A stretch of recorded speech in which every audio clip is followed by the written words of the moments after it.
యేసుక్రీస్తు నామమున మీ అందరికీ శుభములు తెలుపుచు ప్రేమతో మరి డివోషన్కి మిమ్మల్ని ఆహ్వానిస్తున్నాను. పరిశుద్ధ గ్రంథం నుండి 119వ కీర్తన 140వ వచనం చదువుకుందాము. 119వ కీర్తన 140వ వచనం. నీ మాట మిక్కిలి స్వచ్ఛమైనది, అది నీ సేవకునికి ప్రియమైనది. నేను అల్పుడను, నిరాకరింపబడిన వాడను, అయినను నీ ఉపదేశములను నేను మరువను. నీ నీతి శాశ్వతమైనది, నీ ధర్మశాస్త్రము కేవలము సత్యము. ఈరోజు మనం తీసుకుంటున్నటువంటి అంశము కూడా దేవుని మాట మిక్కిలి స్వచ్ఛమైనది. దేవుని యొక్క మాట, ఆయన నోటి నుండి వెలువడిన ప్రతి మాట కూడా స్వచ్ఛమైనదిగా ఉంటున్నది. కనుక ఈ నూతన సంవత్సరంలో మనం పొందుకున్నటువంటి వాగ్దానములే కానీ దేవుని నుండి వచ్చు ప్రతి మాట కూడా మనకు స్వచ్ఛమైనదిగా, మన జీవితంలో నెరవేరునదిగా నీవు నేను అంగీకరించాలి. ఎందుకంటే నీ మాట మిక్కిలి స్వచ్ఛమైనది అని మనం చూస్తుంటున్నాం. దేవుడు మనకిచ్చిన మాట అది మన జీవితాలలో స్వచ్ఛమైనదిగా ఉంటుంది. అంతేకాకుండా అది నీ సేవకునికి ప్రియమైనది. దేవుని ప్రేమించు ప్రియులందరికీ కూడా ప్రియమైన మాటలు దేవుడు మనకు ఇస్తున్నాడు. ఆ మాటలని అంగీకరించే మనము మన జీవితాలలో అవి నెరవేరునట్లుగా మనము నిత్యము దాని కొరకు లేదా ఆ వాక్కుల కొరకు ఎదురు చూసే వారంగా ఉండాలి. అంతేకాదు, నేను అల్పుడను, నిరాకరింపబడిన వాడను. నిజమే, పాప దోషముల చేత మనము నిరాకరింపబడినప్పుడు, అల్పులమై ఉన్నప్పుడు దేవుడు తన ఉచితమైన ప్రేమ ద్వారా లేదా తన ఉచితమైనటువంటి కృప ద్వారా మనల్ని, అల్పులమైనటువంటి మనల్ని తను హక్కును చేర్చుకున్న దేవుడు. అందుగురించే ఆయన స్వచ్ఛమైన మాటను నీకు నాకు ఇచ్చి మనల్ని బలపరుస్తున్నటువంటి దేవుణ్ణి మనము కలిగి ఉన్నాం. అయితే అయినను నీ ఉపదేశములను నేను మరువను. అనునిత్యము దినదినము మనము దేవుని ఉపదేశములను వింటుంటాము, కొన్నిసార్లు మర్చిపోతుంటాం. కానీ భక్తులు దేవుని యందు ఆనందించుచు ఆయనను నమ్ముకొని స్థిరమైన భక్తి విశ్వాసంతో జీవించే బిడ్డలు చెప్పుచున్న మాట ఏంటంటే, ఆయనను నీ ఉపదేశములను నేను మరువను అని చెప్పడం మనం చూస్తుంటున్నాం. ఎందుకంటే నా దేవుని నీతి శాశ్వతమైనది, ఆయన ప్రేమ శాశ్వతమైనది. నీకు నాకు ఆయన ఇస్తున్నటువంటి ఆ ప్రేమ కృప శాశ్వత కాలము నిలిచినవి కనుక నీ ధర్మశాస్త్రము కేవలము సత్యమైనది. దేవుని మాట మిక్కిలి స్వచ్ఛమైనది, ఆయన ఇచ్చు వాక్కు సత్యమైనది. అది నా చేతుల్లో ఉంది. అందు గురించే దేవుడిచ్చినటువంటి వాగ్దానములను పుచ్చుకున్న మనమే కానీ ఆయన నుండి వచ్చు మాటను అంగీకరించిన మనము ఆ మిక్కిలి స్వచ్ఛమైన సత్యమైన వాక్కును విని గ్రహించి మన జీవితాలలో అన్వయించుకున్నప్పుడు ఆ దేవుడిచ్చినటువంటి ఆ మాటలు మన జీవితంలో నెరవేరునవిగా ఉంటుంటవి. అలాగే చూస్తే మనము 12వ కీర్తనలో చూద్దాం. 12వ కీర్తన 6వ వచనం గనుక చూసినట్లయితే, యెహోవా మాటలు పవిత్రమైనవి. ఆయన మాట మిక్కిలి స్వచ్ఛమైనదే కాదు, అంతేకాకుండా సత్యమైనదే కాదు, కానీ ఇంకా ఏమైనా ఉన్నదంటే యెహోవా మాటలు పవిత్రమైనవి. పవిత్ర జీవితంతో కూడుకున్నటువంటి ఆ ప్రభు అయిన యేసుక్రీస్తు నీకు నాకు ఇచ్చు ఉపదేశములు మనము మరవకుండా ఉన్నట్లయితే అది మన జీవితంలో స్వచ్ఛతను చూపిస్తుంది. అంతేకాదు సత్యమైన వాక్కు పవిత్రతతో కూడినదిగా ఉంది. కనుక ఈ వాక్కులు ధ్యానించుకుంటున్నప్పుడు మన జీవితాలలో కూడా ఈ వాక్కులన్నీ నెరవేరుతాయన్న ఒక దృఢమైన విశ్వాసము కలిగి ఉండాలి. యెహోవా మాటలు పవిత్రమైన మాటలు మనకివ్వబడినవి. అంతేకాకుండా అవి వట్టి మూసలో 7 మారులు కరిగి ఊదిన వెండి ఎంత పవిత్రములు. అనగా వెండిని లేదా బంగారమును శుద్ధి చేసిన తర్వాత సువర్ణము వలె మెరుగు ఉన్నటువంటి మాటలను మనము కలిగి ఉన్నాము. దేవుడు మనకిచ్చినటువంటి మాటల్ని వర్ణించడానికి నా తరమా అన్నట్లుగా ఉంది. కనుక దేవుని యొక్క మాటలు ఎలాంటివంటే స్వచ్ఛమైనవి అని మనం చూసాము. అంతేకాదు ఆయన మాటలు సత్యమైనవి అని కూడా మనం చూస్తుంటున్నాం. మనకు తెలుసు దేవుడు సత్యవంతుడు, ఆయన పవిత్రుడు, ఆయన స్వచ్ఛమైన మాటలు కలిగిన వాడు అని మనకు తెలుసు. అయినప్పటికీ కూడా దినదినము నూతనమైన దేవుని కృప మనము పొందకుండా తప్పిపోకుండా తప్పకుండా ఉండడానికే ఈ సత్యమైన వాక్కు మనకి ఇవ్వబడింది. అందు గురించే దేవుని మాటలు పవిత్రమైనవి. ఆయన పవిత్ర జీవితము మానవ మాతృడిగా ఉండి మన మధ్య సంచరించి ఉంటున్నాడు. ఆ పవిత్ర జీవితమును కలిగి మనము కూడా ఉండాలని దేవుని యొక్క మాటలు స్వచ్ఛమైనవిగా, సత్యమైనవిగా, ఆయన ఉపదేశములు మరవనివిగా మన జీవితాలలో అలవర్చుకోవాలని దేవుని వాక్కు సత్యమైనది, పవిత్రమైనది అని మనకు మరలా ఉపదేశించడం మనం చూస్తుంటున్నాం.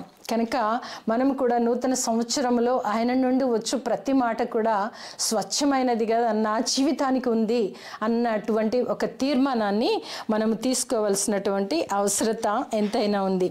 అలాగే 18వ కీర్తనలో కూడా మనం గమనించినట్లయితే 30వ వచనం, 18వ కీర్తన 30వ వచనం చూద్దాం.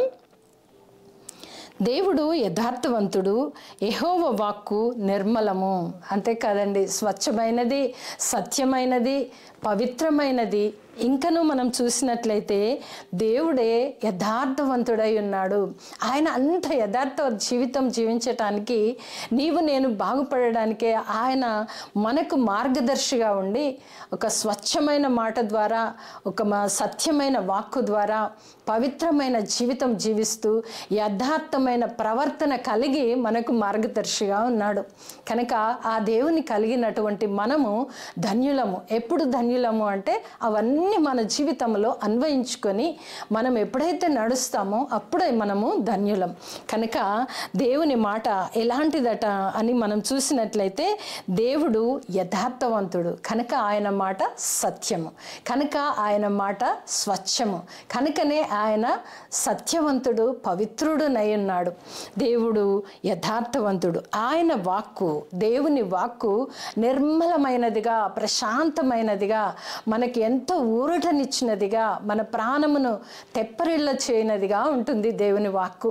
కనుకనే ఇన్ని రీతులుగా భక్తులు ఆయన యందు ఆనందిస్తూ పలికినటువంటి ఈ పలుకులు, దైవ ప్రేరణ ద్వారా వచ్చినటువంటి పలుకులు, దేవుణ్ణి చవి చూసి వారు రుచి చూచి ఎరిగి ఉంటున్నారు. కనుక ఇంత మంచి మాటల్ని మనకిచ్చారు. కనుక ఈ నూతన సంవత్సరంలో మనం కూడా నిరంతరము నిత్యము ఆ దేవదేవుడు ఆయన నాకు ఇచ్చు మాట ప్రతిదీ నా జీవితంలో కూడా స్వచ్ఛమైనదిగా ఉంది, అంతేకాదు సత్యమైనదిగా ఉంది, కనుక నేను మరువను, దేవుని ఉపదేశములు నేను మరువను అని మరువక విడువక మనం ధ్యానించేవారంగా ఉండాలి. ఎందుకు అనంటే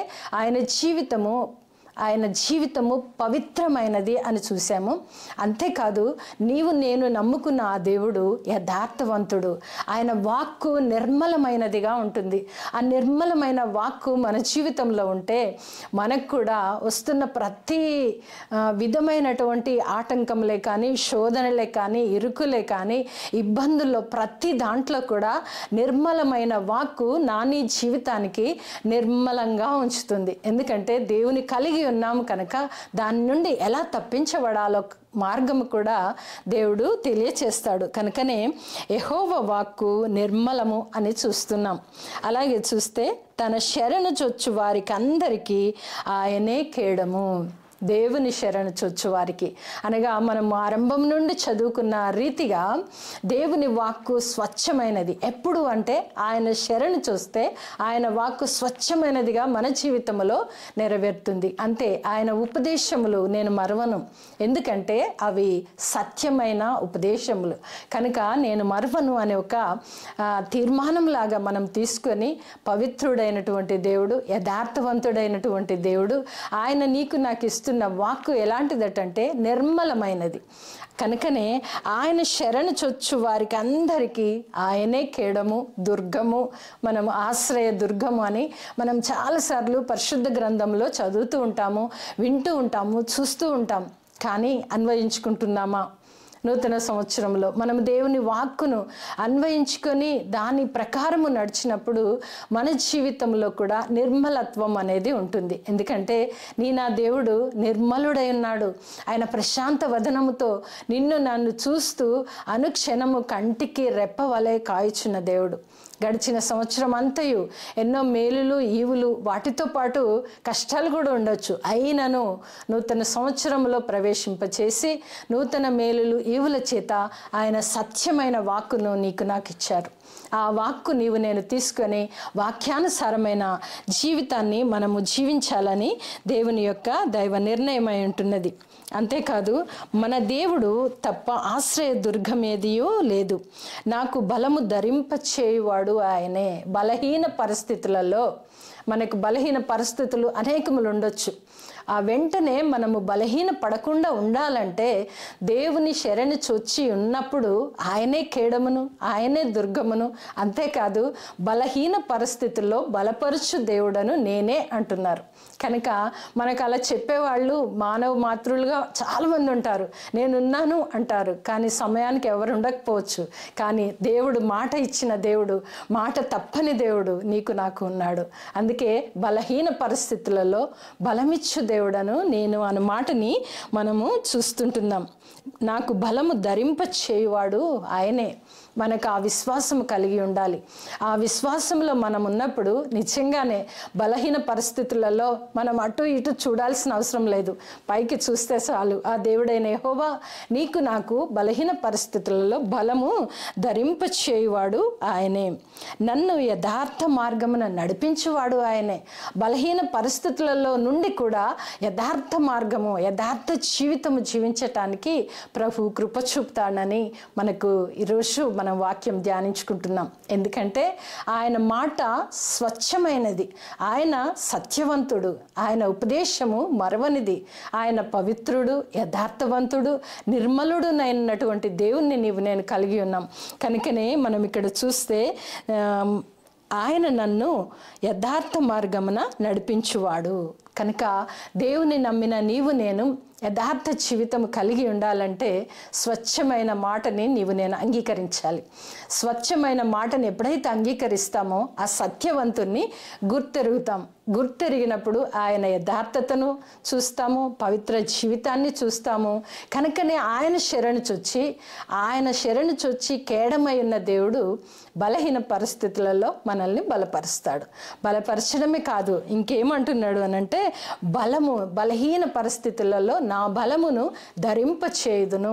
అనగా ఒక వస్త్రములాగా, ఒక బలవంతుని వస్త్రము మనల్ని ధరింప చేయును, ఆవరించును చూస్తుంటున్నాం. కనుక ప్రతి పరిస్థితి ఉన్నప్పుడు కూడా దేవుని వాక్కులను మనం ధ్యానించినప్పుడు, మనం అన్వయించుకున్నప్పుడు మనకు దేవుడు బలమును ధరింపచే దేవుడనై ఉంటున్నానని వాక్యాన్ని మనం ఇక్కడ చూస్తుంటున్నాం. అలాగే చూస్తే యోహాను సువార్తలో 17వ అధ్యాయము 17వ వచనం చదువుకుందాం ఒకసారి. యోహాను సువార్త 17వ అధ్యాయము 17వ వచనము చదువుకుందాం. సత్యమందు వారిని ప్రతిష్ఠ చేయుము, నీ వాక్యమే సత్యము. మనమందరం కూడా సత్యమందు ప్రతిష్ఠింపబడాలి. ఎందుకంటే దేవుని వాక్యే సత్యమైనది, ఆయన వాక్యే స్వచ్ఛమైనది. ఎప్పుడైతే సత్యమైన వాక్కును నీవు నేను నమ్మి దేవునిలో మనం ప్రతిష్ఠ చేయబడతామో సమస్తము కూడా దేవుడు ఎలా సత్యవంతుడో స్వచ్ఛమైన మాటను మనకిచ్చాడో అదే సత్యమైన మార్గములో, యథార్థమైన మార్గములో, పవిత్రమైన మార్గములో ఆయన మనల్ని నడిపించటానికి కేడముగా ఉన్నాడు. కనుక ఇక్కడ మనం వాక్యం చూసినట్లయితే సత్యమందు వారిని ప్రతిష్ఠ చేయము. నన్ను నేను దేవునికి సమర్పించుకోవాలి. ఆ సత్యవంతునికి నేను ఎప్పుడైతే సమర్పించుకుంటానో మరి నీ వాక్యమే సత్యం అనేది గ్రహించి స్వచ్ఛమైన మాటను నేను స్వీకరిస్తాను.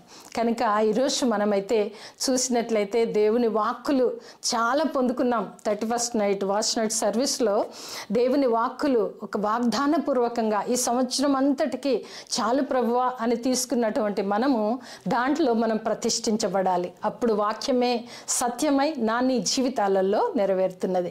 కనుక ఈరోజు మన అంశం కూడా స్వచ్ఛమైన వాక్కు, స్వచ్ఛమైన మాట, ఇవన్నీ కూడా కలిగి అవన్నీ కూడా మన జీవితంలో సొంతం చేసుకోవాలని తండ్రి ఈరోజు మనకి వాక్కునిచ్చి నడిపిస్తుంటున్నాడు.